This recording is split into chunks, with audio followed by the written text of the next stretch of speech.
السلام علیکم ناظرین و سامعین، آپ کا ہمارے ATR اردو چینل میں خیر مقدم اور استقبال ہے۔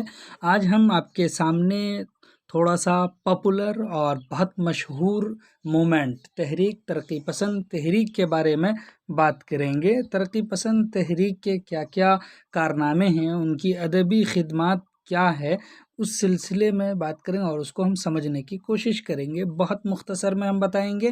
چلیے اس کو آپ دوسروں کو شیئر بھی کیجئے، لائک اور شیئر ضرور کیجئے۔ ترقی پسند تحریک اور اس کی ادبی خدمات۔ 1917 عیسوی میں روس میں ایک زبردست انقلاب رونما ہوا۔ اس کا ایک بیک گراؤنڈ بنایا جا رہا ہے اور اس بیک گراؤنڈ کو سمجھنا ضروری ہے۔ روس کے محنت کش لینن کی سربراہی میں بادشاہ روس کے خلاف اٹھ کھڑے ہوئے اور اس کے حکومت کا تختہ پلٹ دیا، یعنی جو حکومت کر رہے تھے اس کو حکومت سے بے دخل کر دیا، ہٹا دیا۔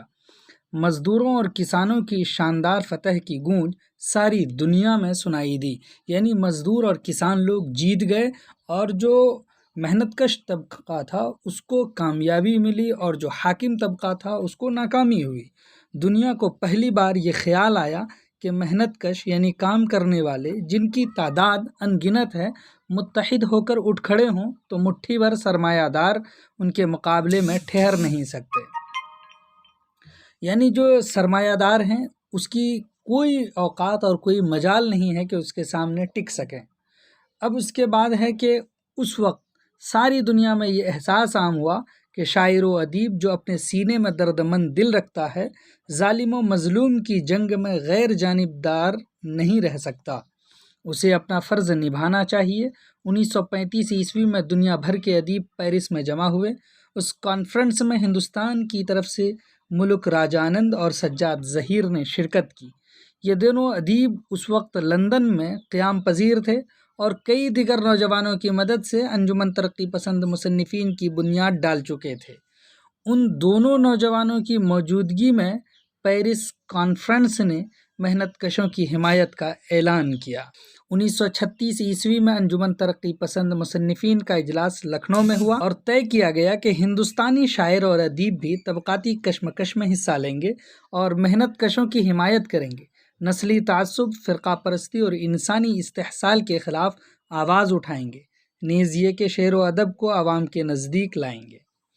یہ 1936 عیسوی میں ہندوستان میں ایک اجلاس کر کے اس کے ذریعے سے یہ عہد کیا گیا اور یہ منشور طے کیا گیا۔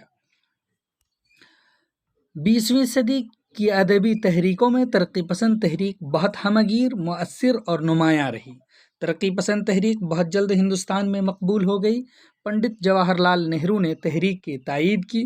پریم چند نے ایک اجلاس کی صدارت فرمائی۔ مجنو گورکھپوری، مجاز فیض، سردار منٹو، اسی طرح سے عصمت چغتائی، راجندر سنگھ بیدی جیسے نامور شاعروں اور ادیبوں نے اس تحریک میں شامل ہونے کا اعلان کیا۔ تو دیکھیے کہ اس کی مقبولیت دن دوگنی رات چوگنی ہوتی چلی گئی، یہاں تک کہ ترقی پسند ادب سے یہ فائدہ ہوا کہ حقیقت نگاری کو فروغ ملا۔ کس کو؟ لوگ تخیلات سے نکلے اور حقیقت کی طرف مڑے۔ ادب کی افادیت پر زور دیا گیا، موضوعات کا دائرہ وسیع ہوا، ادب عوام کی امنگوں کا ترجمان بنا۔ ادب صرف مسرت حاصل کرنے اور وقت گزارنے کا ذریعہ نہ رہا، بلکہ زندگی کو سنوارنے کا اور بہتر بنانے کا وسیلہ بن گیا۔ ایک طرف یہ اچھی صورتحال تھی، دوسری طرف رفتہ رفتہ یہ تحریک نعرہ بازی اور پروپیگنڈا بن کے رہ گئی۔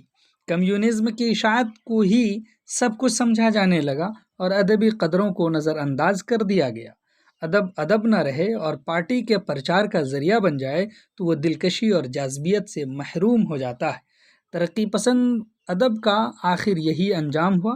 ترقی پسند ادب جب ادب نہ رہ کر نعرہ بازی بن گیا تو اس کا زوال شروع ہو گیا اور اس کے خلاف آواز بلند ہونے لگی۔ آخر اہل نظر کی ایک بڑی تعداد اس سے بیزار ہو گئی۔ تو ترقی پسند تحریک اردو ادب کی سب سے منظم اور ہمہ گیر ادبی تحریک تھی، جس کا باقاعدہ آغاز ہندوستان میں 1936 میں ہوا۔ تو اس کا کب سے آغاز ہوا ہے؟ 1936 میں، جہاں اس تحریک کے لیے انقلاب روس کو دخل ہے वहीं हिटलर के आमिराना रवैये और 1857 ईस्वी के बाद हिंदुस्तान में पैदा होने वाली समाजी बेदारी और सियासी तब्दीलियों का भी काफ़ी हाथ है।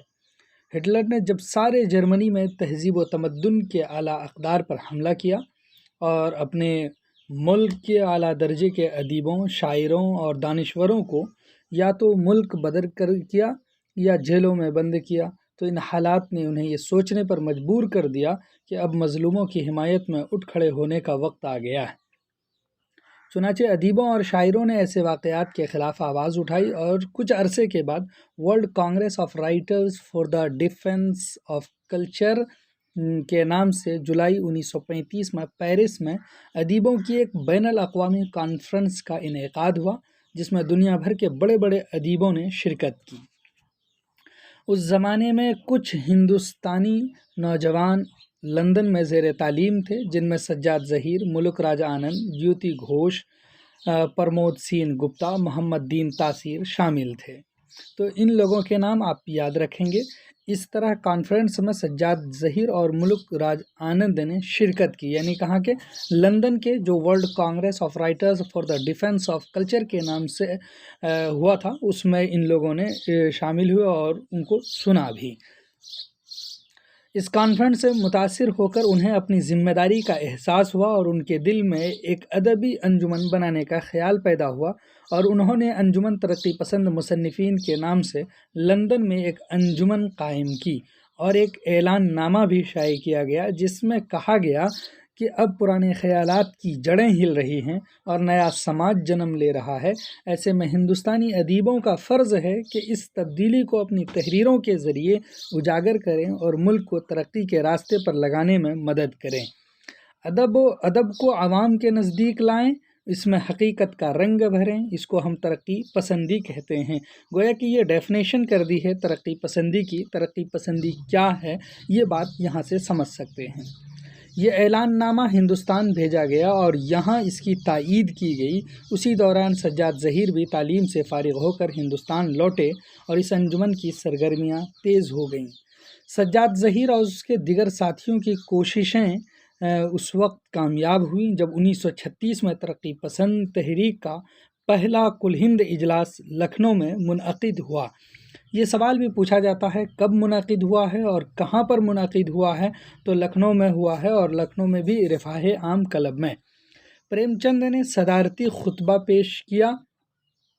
उन्होंने अपने खुतबे में तरक्की पसंद तहरीक के उसूल और क़वाइद भी वज़ा किए। वहाँ पर उन्होंने बहुत बेहतरीन स्पीच दिया जो आज भी उसको बयान किया जाता है, उससे उनके इस्तिफ़ादे किए जाते हैं। इस तहरीक का सबसे बड़ा फ़ायदा ये हुआ कि शायर व अदीब मौज़ू और मवाद की तरफ ज़्यादा तवज्जो करने लगे। अदब को अवाम और ज़िंदगी के लिए वक्फ़ करने का जज्बा पैदा हुआ और शायरी, अफ़साना, नावल, ड्रामा, नज़्म तमाम असनाफ़ पर तरक्की पसंद तहरीक असरअंदाज हुई। उस वक्त के बेशतर शायरों और अदीबों ने इस तहरीक के मक़ासिद को अपनी तख्लीक़ी सरगर्मियों का मकसद बना लिया। हकीकत निगारी एक नुमाया मसलक की सूरत इख्तियार करके फ़र्द से ज़्यादा समाज और ख़ास तौर पर पसमानदा तबक़े की तवज्जो का मरकज़ बना। गुर्बत, इफ़लास, भूख, ग़ुलामी, तबक़ाती कशमकश और इसके दूसरे मौज़ूआत शेर व अदब के मौज़ूआत बन गए। इस तहरीक ने उर्दू अदब के दामन को वसी किया। ख्वाब व ख़याल की दुनिया से निकलकर संगलाख हकीकतों की दुनिया में सांस लेना सीखा। तहरीक के आगाज़ में तरक्की पसंदों ने गज़ल की तरफ तवज्जो न दी, यानी तरक्की पसंदों ने गज़ल की तरफ तवज्जो नहीं दी, उसके बजाय इन लोगों ने नज़्म को प्रमोट किया। लेकिन गज़ल की मकबूलियत ने तरक्की पसंदों को ख़ुद ही अपनी तरफ मुतवज्जे किया और तरक्की पसंद शायरा ने गज़ल को उभरते हुए तकाज़ों का तर्जमान और अक्कास बनाया। इस तहरीक ने अफ़साना, नावल, ड्रामा, नज़्म और गज़ल के साथ साथ तनक़ीदी अदब को भी मुतासिर किया और उर्दू तनक़ीद में एक नए तनक़ीदी नज़रिए का इजाफ़ा किया, जिसे हम तरक्की पसंद तनक़ीद के नाम से जानते हैं। मुख्तसर ये कि तरक्की पसंद तहरीक की बदौलत उर्दू अदब के मौज़ूआत को वसाअत हासिल हुई और बयान के मुख्तलिफ़ उसलूब असालीब वजूद में आए। चलिए फिर हम आपसे ऐसे ही बेहतरीन वीडियोज़ के साथ मिलते हैं। तब तक के लिए खुदा हाफिज़।